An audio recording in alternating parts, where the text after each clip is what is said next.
For 70 years, U.S. alliances were treated as unbreakable. NATO, Pacific security pacts, Middle Eastern defense guarantees, anchors of American dominance. But something is shifting. Nations that once relied on Washington's umbrella are signing trade pacts with Beijing, buying its weapons and aligning with its diplomacy. Why? Because the promises of U.S. leadership are colliding with the reality of China's rise, and the contradiction could explode into a new world order.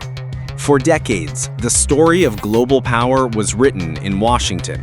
After World War II, the United States constructed an alliance network that served as both shield and spear. NATO locked Europe into American security. Bilateral pacts tied Japan, South Korea, and Taiwan into Washington's military orbit. In the Middle East, oil flowed through US-backed monarchies, while Israel relied on American military guarantees. It was a structure designed not just for protection, but for dominance. The Cold War cemented this system. Allies received weapons, trade access, and the implicit promise, stand with us and we'll stand with you. For most of the 20th century, the system worked. The US outlasted the Soviet Union, expanded NATO, and entered the new millennium as the undisputed superpower. Allies didn't just rely on America, they built their national strategies around it. But history doesn't stand still. Architecture that looked unshakable 20 years ago now shows cracks. Not collapse, not abandonment, but hesitation. Allies are no longer acting like allies of old. They're hedging, balancing, and sometimes outright resisting Washington's lead. Take Saudi Arabia. For decades, its role was clear: oil for security. Riyadh sold crude priced in dollars, bought weapons from U.S. contractors, and relied on the American military to deter threats. But in 2023, Saudi Arabia signed a deal to sell oil to China in yuan. That single move hit two American nerves: the dominance of the dollar and the exclusivity of U.S. security guarantees. It wasn't just a business deal. It was a signal that the kingdom was no longer betting everything on Washington. Europe tells a similar story, though in a quieter key. Germany, long considered America's strongest European partner, has resisted U.S. pressure to cut economic ties with Beijing. German automakers rely heavily on Chinese consumers. German factories source parts from Chinese suppliers. So when Washington warns Berlin about China's role in 5G or semiconductors, Germany hesitates. National interest over alliance loyalty. Economics bends politics, and Beijing knows it. Then there's the Pacific. The Philippines has historically swung between alignment and independence. Recently, while hosting American forces, it simultaneously signed infrastructure and energy deals with China. Even Japan, arguably America's most loyal partner in Asia, faces an impossible contradiction. It relies on the U.S. military for defense against Chinese aggression, but its economy depends on access to Chinese markets. It's a dual dependence that no alliance treaty can fully resolve. Why is this happening? Three forces are colliding, reshaping the choices of America's partners. First, America's credibility has been damaged. The chaotic withdrawal from Afghanistan in 2021 created lasting doubts. Allies watched desperate Afghans clinging to planes as U.S. forces exited. The image was seared into their minds. America might leave suddenly, even after 20 years of commitment. If it could happen in Kabul, could it happen elsewhere? Add to that Washington's political dysfunction, shutdown threats, debt ceiling standoffs, foreign aid delays. What allies see is gridlock. They see a nation divided against itself, unable to guarantee consistency. And when an ally can't predict the next Congress, the next president, or even the next budget, how can they plan their national security on American promises? Second, China's playing the long game. The Belt and Road Initiative isn't charity, it's leverage. Ports in Greece, railways in Kenya, energy plants in Pakistan. Each project ties another nation's future to Beijing. These aren't isolated deals, they're a lattice work of influence. When your critical port is owned by China, when your power grid depends on Chinese financing, your foreign policy tilts, whether you admit it or not. Third, the global economy itself is tilting east. Asia has become the engine of growth. For countries like South Korea, Germany, or Australia, access to Chinese markets is not optional, it's existential. The US can offer security, but Beijing offers customers. And in a world where jobs, factories, and growth depend on exports, many governments choose markets over missiles. This creates a dangerous paradox. Because America expects loyalty, China demands accommodation, and allies are caught between. South Korea is the clearest example. It hosts tens of thousands of US troops, relies on Washington for deterrence against North Korea, and regularly affirms its alliance. Yet, when it deployed America's THAAD missile defense system, Beijing retaliated with boycotts, bans, and cultural crackdowns. The signal was unmistakable: side too closely with Washington and pay an economic price. Seoul learned the cost of defying Beijing. The Philippines experiences a similar squeeze.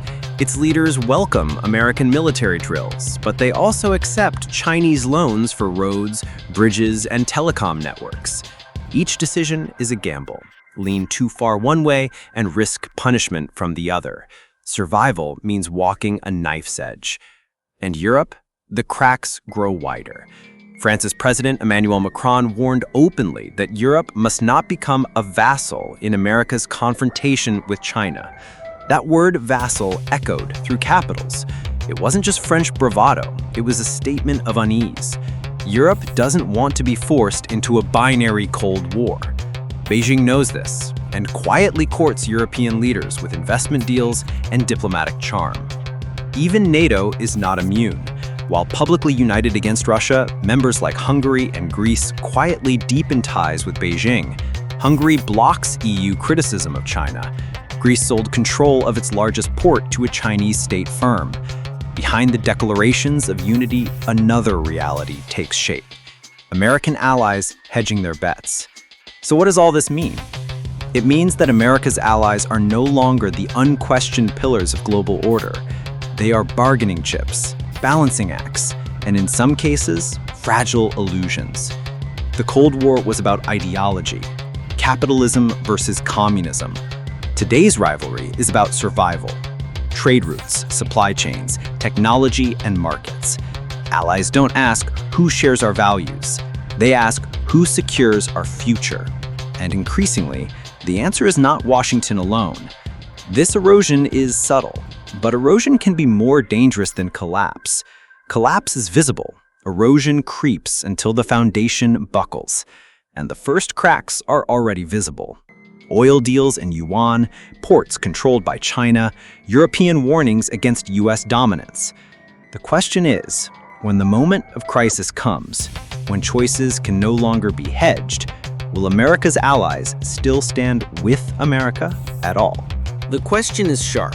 When crisis forces choices, will America's allies still stand with America at all? We don't have to wait for the answer. Early signs are already visible. Take the Middle East. For decades, Washington was the undisputed broker. Arms deals, oil guarantees, military protection, it was all American. But in 2023, China pulled off what the US could not. Beijing brokered a peace agreement between Saudi Arabia and Iran. Two sworn enemies, reconciled, not at Camp David, not in Geneva, but under China's watch in Beijing. The symbolism was breathtaking. The world's most volatile region, long dominated by Washington, suddenly had a new mediator. In Africa, the pattern repeats. Nations weary of Western lectures about democracy and human rights welcome Chinese offers of railways, ports, and digital networks. Huawei runs telecom backbones. Chinese firms build dams and power plants. Mining deals secure cobalt, lithium, and copper for Beijing's industries. For many African governments, the choice is simple. China delivers concrete, America delivers conditions, and conditions don't pave roads. Even in Europe, the cornerstone of US strategy, cracks deepen.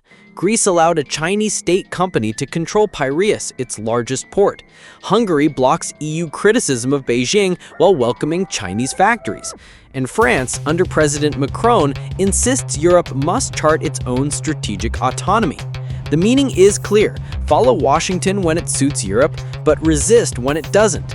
Beijing thrives on such ambiguity. Why does this matter so much? Because US power has always relied on leverage. When allies shared Washington's positions, America's sanctions hit harder. Its diplomacy carried weight, and its military alliances deterred rivals. But when allies hedge, that leverage erodes. Imagine sanctions on China after a Taiwan crisis. Would Europe comply if it meant losing access to Chinese markets that keep German automakers alive? Would Middle Eastern partners follow if it jeopardized their oil exports to Asia? Would Southeast Asian nations risk trade wars when Beijing is their largest investor? The unity Washington counts on might shatter in real time. And here lies the danger. America still has the strongest military, the deepest financial system, the most advanced tech firms. But strength on paper isn't enough if allies won't act in lockstep. Power is not just capacity, it's coordination. And coordination depends on trust. Yet trust is precisely what's eroding. Not in dramatic defections, but in small, cumulative decisions. An oil sale in yuan here, a 5G contract with Huawei there, a diplomatic statement withheld in Brussels. Each decision seems minor. Together, they redraw the global map. The scenarios ahead are stark. Scenario 1, the dual-track world. Allies try to keep one foot in each camp. Security with America, economics with China. It buys time, it avoids confrontation, but it weakens US leverage year by year. Washington becomes the arsenal of democracy, but Beijing becomes the banker of development. And when guns and money pull in different directions, guess which wins over the long run? Money. Scenario 2, the forced choice. A Taiwan conflict, a South China Sea clash, or an Iran-Israel war triggers a crisis. Suddenly, hedging is no longer possible. Nations must pick a side. And when that day comes, some US allies may shock Washington by refusing alignment, or worse, staying neutral. Imagine NATO fractured, Middle Eastern partners silent, Asia's democracies split. The very architecture of American dominance could collapse overnight. Scenario 3, recalibration. Washington grasps the danger and acts. It reinvests in alliances, not just with weapons and words, but with trade, infrastructure, and credibility. The US competes where China currently dominates: financing, construction, long-term economic integration. It proves consistency across administrations, showing allies that America's commitments outlast elections. This is the most hopeful path, but also the hardest, requiring discipline America has not shown in years. So, what is happening right now? The reality is not black and white. America's allies are not defecting en masse. They are not tearing up treaties, but they are hedging, more openly, more boldly, and more frequently than ever before. And hedging is the first step toward drift. This drift reshapes not only geopolitics, but psychology. During the Cold War, loyalty was clear: with us or against us. Today, it is muddied. Nations want Washington's security and Beijing's markets. They want US guarantees, but Chinese financing. They want both umbrellas, and that by definition means loyalty to neither. Where does this leave Washington? At a crossroads. It can pressure allies, punishing them for every move toward Beijing, or it can adapt, offering benefits that make hedging less attractive. History shows the latter works better. The Marshall Plan bound Europe not by fear, but by opportunity. Trade deals anchored Asia not just through bases, but through prosperity. But has Washington forgotten this lesson? The future will not be decided in a single summit or treaty. It will be decided in quiet boardrooms, ports, oil fields, and parliaments where nations calculate their interests. And every calculation now includes Beijing. So, are America's allies really turning to China? The answer is unsettling. Not entirely, not yet, but they are leaning, tilting, and sometimes outright testing the waters. And every tilt brings them one step closer. America's dominance was built on unbreakable alliances. Today, those alliances are fraying, not with a bang, but with a drift. The danger is not defection tomorrow, it is erosion today. And erosion, if left unchecked, becomes collapse. The question is no longer whether Beijing is rising.